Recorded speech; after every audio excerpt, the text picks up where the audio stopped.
Hey, I don't know how you found this video, but I believe with everything inside of me that God made sure it showed up on your screen. I promise you, God made this video show up on your screen because this is for you. Not for the person scrolling next to you, not for someone more spiritual. No, this message is for you. I know you feel like a failure.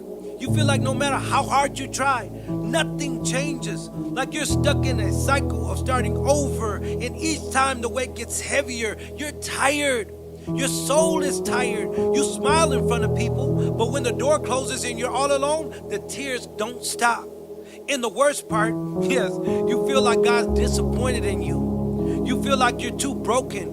You feel like you're too far gone, too inconsistent. You think maybe he's moved on to someone more faithful, more strong, more holy. But hear me, that's a lie. Let me tell you a story. There was a man who bought a beautiful painting at a garage sale. It was torn, it was faded, it looked like trash. People laughed at him. Why would you buy that junk? But he didn't throw it away.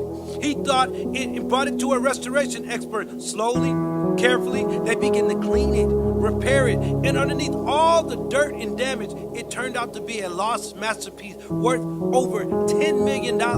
You know what that tells me? Just because something looks broken doesn't mean it's worthless. In you, no matter how damaged you feel, listen up, pay attention. No matter how damaged you feel, you're still a masterpiece in the eyes of God. Isaiah 61:13 says this, to all who mourn, he will give a crown of beauty for ashes, a joyous blessing instead of mourning, festive praise instead of despair. God doesn't throw you away because you're hurting. He runs to you.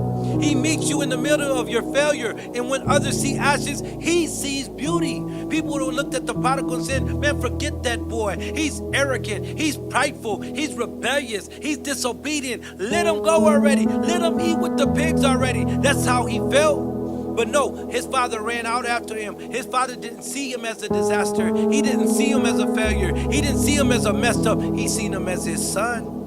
Maybe you're grieving the person you used to be, or the person you thought you become by now. Maybe you messed up again.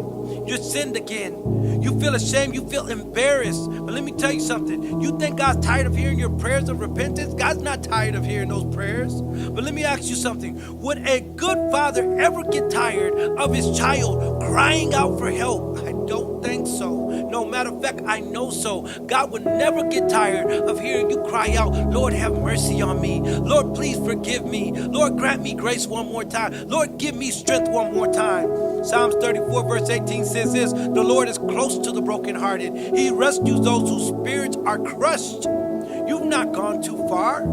You've not messed up too much. You're not too weak. Matter of fact, that's exactly the person Jesus died for. That's the one he gave his life for. That's the one he seen when he said, hey, you know what? I'm going to come give my life for that broken, for that failure, for that messed up person. That's the one I love. That's the one I want. You might feel like quitting. Maybe you even thought about giving up completely. But I want to whisper something to your heart. God's not done with you yet. I'm going to say it one more time. Let it resonate in your soul. God's not done with you yet. He still calls you chosen. He still calls you loved. He still calls you his. I know it hurts. I know it feels unfair. I know it feels like everyone else is moving forward while you're sinking deeper into sadness. But sometimes the strongest people are the ones who keep walking while they're crying. And sometimes God does his best work in the dark. Romans chapter 8 verse 28 says, and we know that all things work for the good of those who love him, who are called according to his purpose. Even this pain, even this heartbreak, even this wilderness season that you're in right now is working together for good. You might not see it now, but there's purpose in the pressure. Please don't give up. Not now, not today, because your story's not over. There's still a chapter where you're healed, a chapter where you overcome, a chapter where you smile again, not just on the outside, but deep inside of your soul. So what do you do now? What do you have to do now? You don't have to fix everything at once. No, that's not what God is telling you right now. Just come back to God. No performance, no mask, no spiritual resume. Just come. Cry if you need to, scream if you must, but come. James chapter 4 verse 8 says, draw near to God and he will draw near to you. He's not pushing you away. He's waiting. Eyes open, heart open, heaven open. And when you return, even if it's your 100th time, he still calls you his. You're not a failure. You're not forgotten. You're not rejected. You are loved by a God who still believes in you, who still wants you, who still has a purpose for you. So lift up your head, child of God. Wipe away those tears, child of God. The King of Heaven still calls you worthy. If this message spoke to you, I don't want you to be silent.